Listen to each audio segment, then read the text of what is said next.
So what's up sa inyo mga patreng, no? Ngayong araw ay papagawa natin itong cellphone ko, no? Kung makapansin nyo nagpapatay sindi siya, no?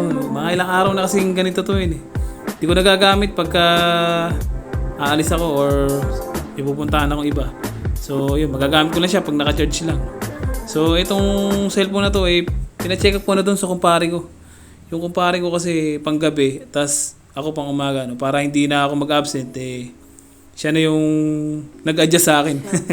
Hindi naman, siya na yung nagkusa na papatingin niya daw dun sa kumpare niya. No? So yung kumpare niya kasi nagagawa ng cellphone. So nung na-check na, sabi ng kumpare niya is battery nga raw. So nung pagka-check ng battery, tinatanong na ako kung orderin na nga raw. No? So nag-decide na ako na i-orderin dahil wala kasi ako magagamit Pero dati, inisip ko baka ako bumili akong bagong cellphone Pero wala akong pambili Nung araw din na yan, nag-chat sa akin yung kumpare ko na dumating na araw yung battery, no? So, dali-dali na ako nagpunta sa kanila. At nung papunta naman ako sa kanila, biglang nag-decide na magbabike ng araw kami, no? Buti na lang, preparado ako dahil nung araw na yan, may baon din akong short. No? Tsaka, ayun, di ko rin nagamit yung GoPro. Dahil yung stabilize ng GoPro Hero 4 hindi ganun ka-focus, no? Sobrang likod niya. Kung malikot ka, malikot din yung GoPro. So, yun. Di ko na na-shoot kung yung papunta doon kala Sir Ronald, di ko na na-shoot yun. So, yun.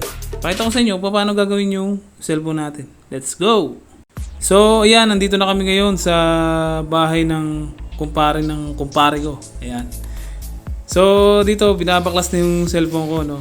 Dati, akala ko, pagka mga ganitong cellphone, pag mga built-in yung mga cellphone natin, hindi na nakukuha, hindi na nare-repair, no? Hindi na, kumbaga, yung battery niya, built-in na siya, nare-repair din pala, no? So, yun, laking pasalamat ko rin dahil hindi na nga ako bibili ng bagong cellphone, no?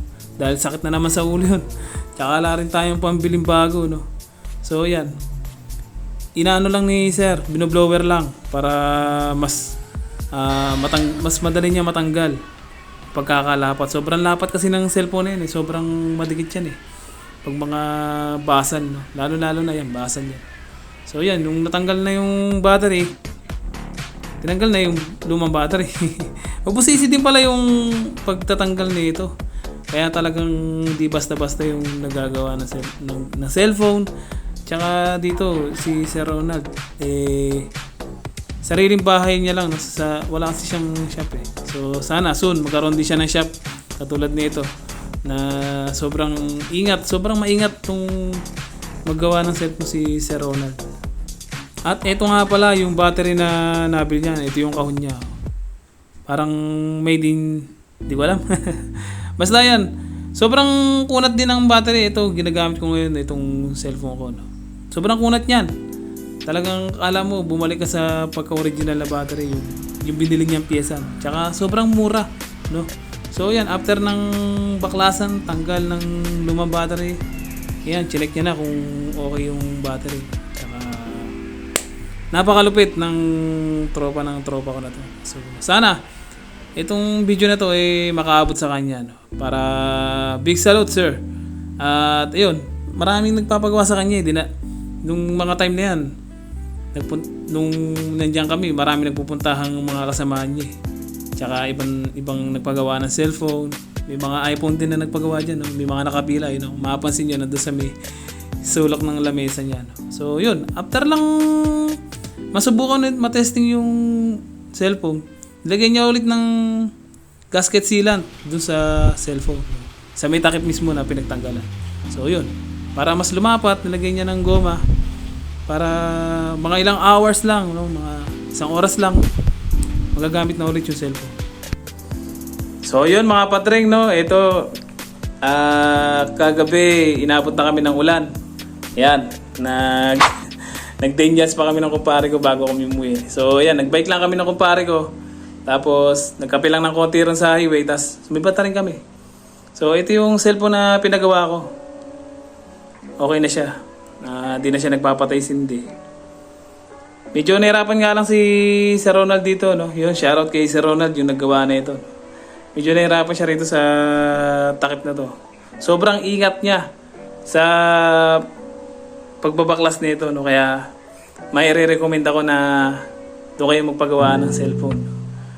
Wala kasi siyang shop pero sa bahay lang siya nagagawa. Tapos pag magpapagawa kayo ng cellphone, pakita nyo kung ano yung sira. Tapos kung wala siyang pyesa, bibilan niya muna yun. Ngayon, pag nabilan niya na yung cellphone nyo ng pyesa niya, sa kanya gagawin yung cellphone mo, no?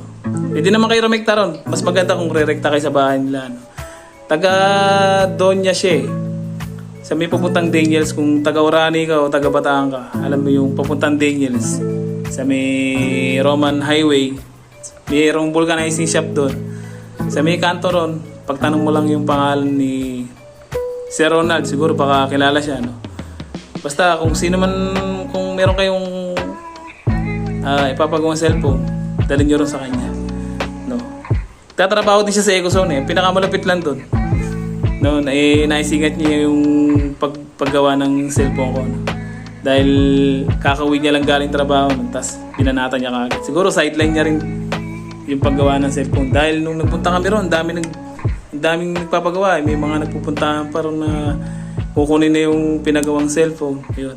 So kami, hintayin na namin kung kasi battery lang naman yung papalitan. So hinintay na namin mayari. Yun, pinakamaganda ron dun. Pag madaling gawin yung cellphone, mahihintay mo. No? Pero pwede mo namang balikan, no? Tsaka legit naman si Sir Ronald, di naman kayo lulukohin niya. Tsaka, ayun. Yun, maraming salamat, sir. Sana umabot sa itong video na to, no? Sana mapanood mo, no? So, yun. Thank you din sa kumpare ko, si Marpi Roque, na nagpagawa. Papagawa ulit ako kasi yung cellphone ng girlfriend ko. Problema din battery. So, yun. Kita-kits na lang ulit. So, yun lang mga padring. At, ayun. Thank you so much sa lahat. At like, share, follow, and subscribe sa ating channel, no? So, yun lang mga padre, and God bless everyone.